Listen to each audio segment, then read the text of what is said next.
Next one is acts of service. You briefly touched upon it, but this is one that I think that on TV men are trained to do.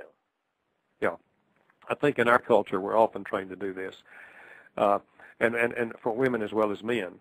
And let's face it, there's an awful lot of acts of service that go on in any household. You know, somebody's cooking food, somebody's washing dishes, somebody's cleaning the commode, somebody's vacuuming the floor, somebody's walking the dog, somebody's changing the baby's diaper. I mean, all these things are acts of service. You know, this love language is simply doing something for another person that you know they would like for you to do. So if you say to your spouse, you know, honey, let me wash the dishes tonight, that's an act of service. But, you know, sometimes we do all these things not as acts of love. We just do them simply because they have to be done.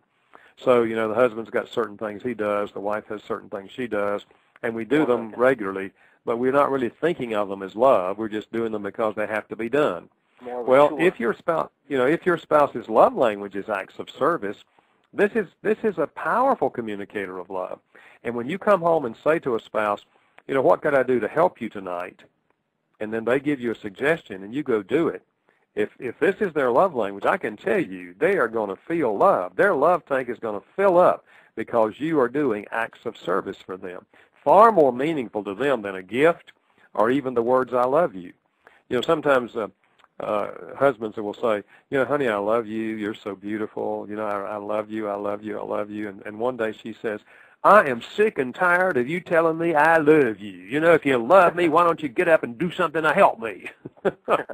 Show me with your actions, right? Yeah, that's right. You know the old saying, actions speak louder than words. Sure. Well, for some people, that's true.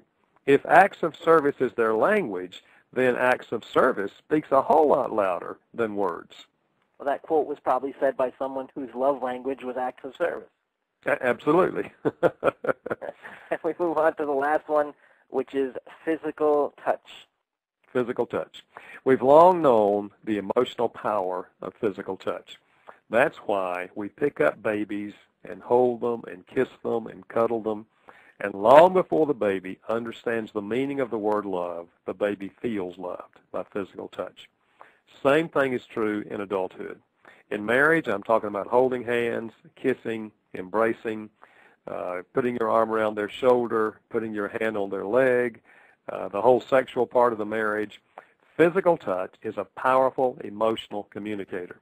And if this is their primary love language, then nothing is more important to them than affirming touch. And when you touch them, it fills up their love tank. So this is a powerful communicator. Again, more meaningful to some people than other people. You know, you probably had this experience, Steve. There's some people you can walk up beside of them and give them a hug, and they get stiff. You just feel their body getting stiff. And what that's communicating is, that's not my love language. You know, words is not my language. There are other people, you give them a hug, and they just melt. You know, it's just amazing. Yeah, you can just tell. They really like that. You know, they feel love. So the key is to understand that every person has a primary love language. One is more important than the other. It's very similar, Steve, to spoken language. Everyone grows up speaking a language with a dialect. I grew up speaking English Southern style, okay? But everyone grows up speaking a language with a dialect, and that's the one they understand best. The same thing is true with love, that your primary love language is the one you understand best. So if you learn to speak the other person's primary language, then they feel loved. But if you don't, you can speak some of the other languages, and they still won't feel loved. And this is why many couples are sincere. They are loving each other. If you look at their lifestyle, you'll see they're speaking some of these languages, but they're not speaking the right language. And so they're not connecting with each other emotionally. And when you have an empty love tank, that's right, when you have an empty love tank, then, you know, the differences emerge, and we find ourselves arguing with each other and putting each other down. And eventually, we don't even like each other. And so what I'm saying is, if we can understand this and start speaking the right language, we keep emotional warmth in the relationship, then we can process our differences.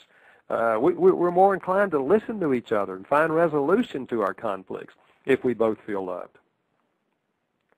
Powerful, powerful show. I'm so glad Dr. Chapman's on.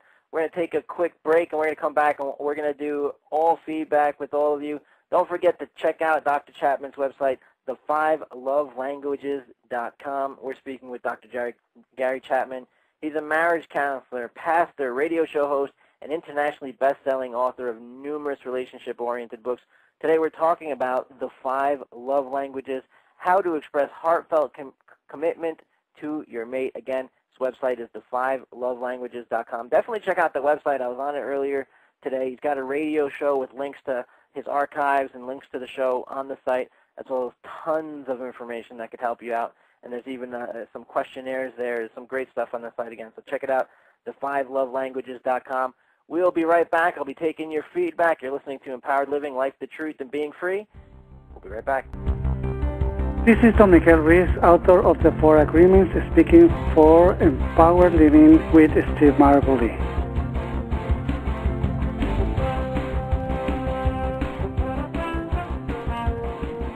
Welcome back. You're listening to Empowered Living, Life, the Truth, and Being Free. I'm your host, Steve Maraboli. For more information about A Better Today, our speeches, programs, seminars, a live event schedule, you can check out abettertoday.com or stevemaraboli.com. Don't forget, we're doing a live event in Northampton, Mass. at the Whole Health Expo on October 18th. We're doing 2 shows that day. We're doing one in the middle of the day, and then we're the keynote at the end of the day. I wouldn't miss either if I were you. It's always a lot of fun when we do the expo, so check it out. It's in Northampton, Mass. On October 18th. Also, the American Motivation Awards on November 11th. That's Veterans Day.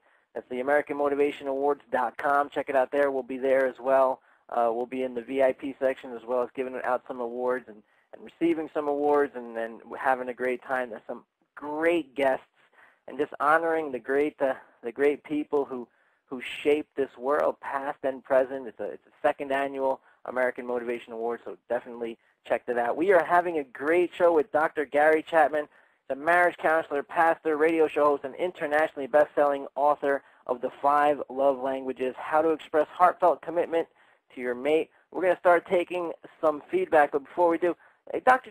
Chapman, is it possible to have 2 love languages, that you may need 2 of them?